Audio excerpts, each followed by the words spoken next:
Hello, useless eaters. As your unqualified, non-elected global human health overlord, I'd like to take this opportunity to flaunt my position of power and influence over society and share some of my plans for you and your future.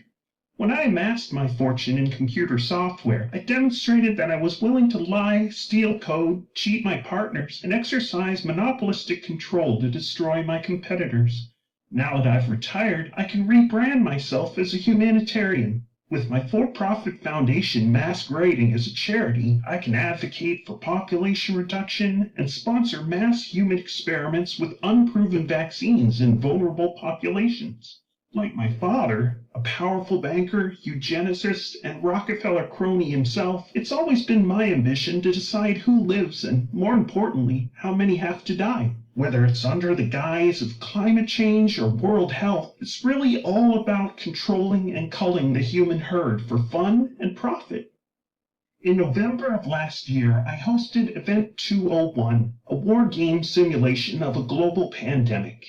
Leaders from private corporations, global banks, governments, and the media got together to strategize ways they could align in lockstep when responding to a worldwide health crisis. Using a coordinated campaign of fear-mongering, intimidation, social shaming, and economic blackmail, we realized that we could get around dangerous philosophies like individual liberty and national sovereignty. With an obedient population, we would be free to implement our own top-down solutions, like forced quarantines, social distancing, contact tracing, and mandatory testing, as a means to seize technocratic control of society.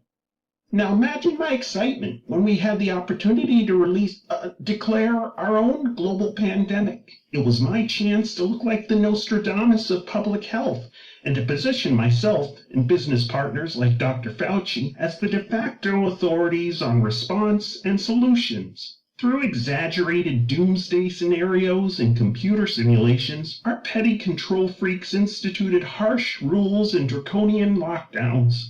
Even after our dire predictions proved false, scared and well-meaning people continued to submit to the arbitrary and foolish demands of their so-called leaders. Having achieved global lockdown and medical martial law, we will continue to hold hostage your ability to congregate, work, travel, or do just about anything until we're prepared to roll out our bigger plan.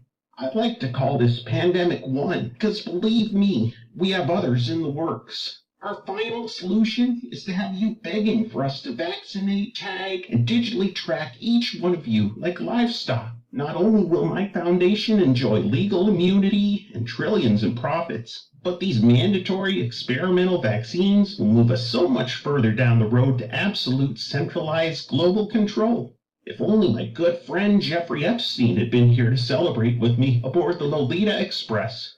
So remember, global citizens, this will end when I say it ends. Could be a year, maybe 2 years, maybe never.